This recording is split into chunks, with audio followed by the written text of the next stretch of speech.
now it's funny because at this point you have to travel almost downstream to go north because the Nile makes this sharp S curve, and the quickest route to get to Napata is actually through the desert.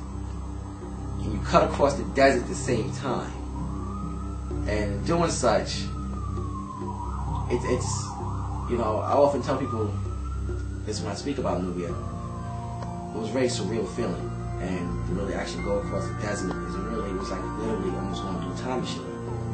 Sometimes thinking about it, I get goosebumps myself. Having made that trip twice, I'm like, wow, almost like I can't believe I was actually there. Every time I look at pictures, I see it, and I'm like, did it actually even take place? That's how surreal it is. It's a place that history and time just stood still. It literally stood still, and it's the most amazing thing on earth. I can't describe anything that's better than that. And I love Egypt, but this place, it's almost, like I said, it's enveloped in the fabric of time. But as we went across the desert and we arrived in Napata, one of the first places you have to visit is, again, the centerpiece for the kingdom itself, and that is the temple.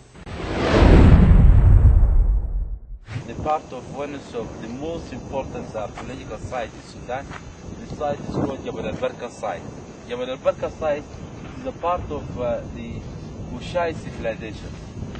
The chronologies of this site is dated back to the mid of the 8th century BC. And now we are in front of the Amun temple.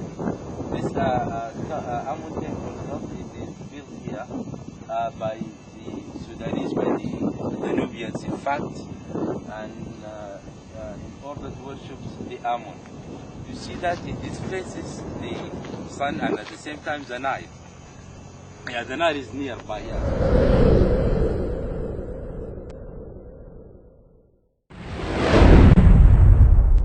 The temple not only was the engine which moved the country or the civilization on its everyday basis, because the temple was where the priests were. The priests were your educators, your healers, your teachers, your doctors, your lawyers. The priests would preside over legal issues, marital issues. So everything kind of took place there. Not only that, the granaries, the food supplies were often a lot of times divvied through the temple. So the temple, was not the temple in a sense of a modern day house of worship, but everything pretty much took place there. In addition to learning about the cultural aspects of the God itself or the principle, and we speak about Amen, we're talking about the hidden principle of the universe. Christians often say that God works in mysterious ways. Whenever I want to try to explain to someone what the Amen is, I always tell them, think of the Amen as God working in mysterious ways. Things that God does do that we cannot see. Things that we don't understand. Things that are beyond our comprehension. Is the Amen. Nubians, more times than not, depicted Amen as ram-headed as a symbol of fertility. Whereas in Kemet, a lot of times you see is the black. The black represents that triple blackness, the unconsciousness before the consciousness.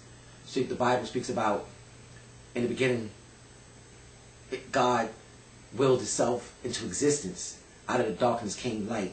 That darkness was the Amen, or referred to as the Amen. That darkness was, in John chapter 1, speaks about, in the beginning was the Word, and the Word was with God. That's the Amen. And that was a comprehension of Amen.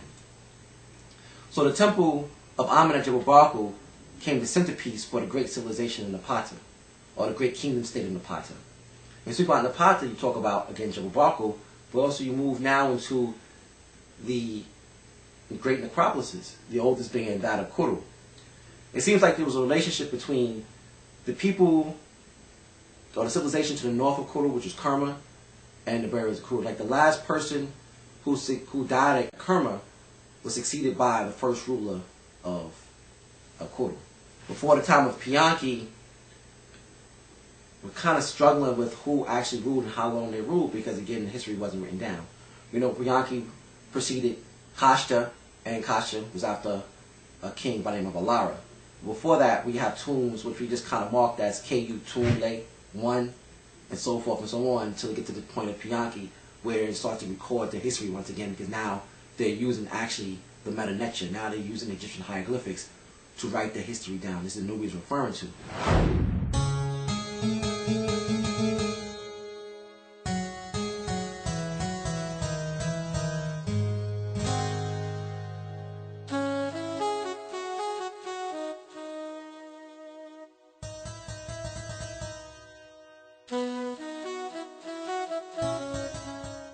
We speak about Kurru. Kurru is very important because it gives you an example of what a Nubian grave would have looked like in that period of time. And at Kurru we have two great tombs we could actually visit. One being that of Queen Kahalta, who I believe was the sister of Piankhy. And one you have also that of Tutankhamun, who was the nephew of the great King Taharka. And when you walk into their tombs, you get a sense of awe because the art is beautiful. One of the things we see in Queen Kahalta's tomb is a great Nubian funerary bed. I know they say in Ghana, sometimes people lay to rest on beds as well, to this present day. So you see the influx of civilization moving across the continent.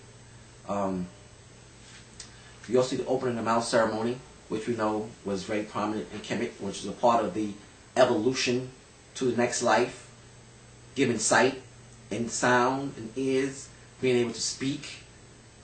And the afterlife was a very important part of our ceremony and ritual and our transition. You also have the tomb of Tutankhamun. When you look at his tomb, you see one of the most important things on, I try to tell people about Nubian kingship and how they, and it actually gives reference to Jebel Barku on his crown.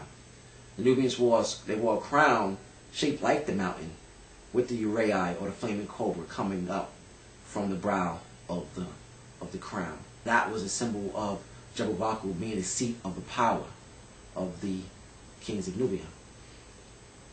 Next we move across the river to Nuri, which comes after Kurru in terms of burial. One of the things you have to understand is that Nuri and Kurru for a short period of time went back and forth. What I mean by that is you had a king who died. He decided to be buried in Nuri. His preceding king will say, you know what, let me go back to Kurru.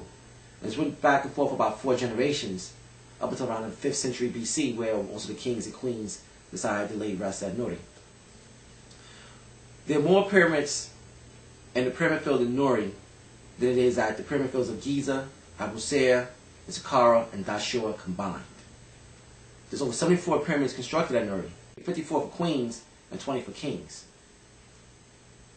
And again, things in terms of the mass volume or just how beautiful that would have looked in ancient times, give you an example of what Napata would look like in its glory ages.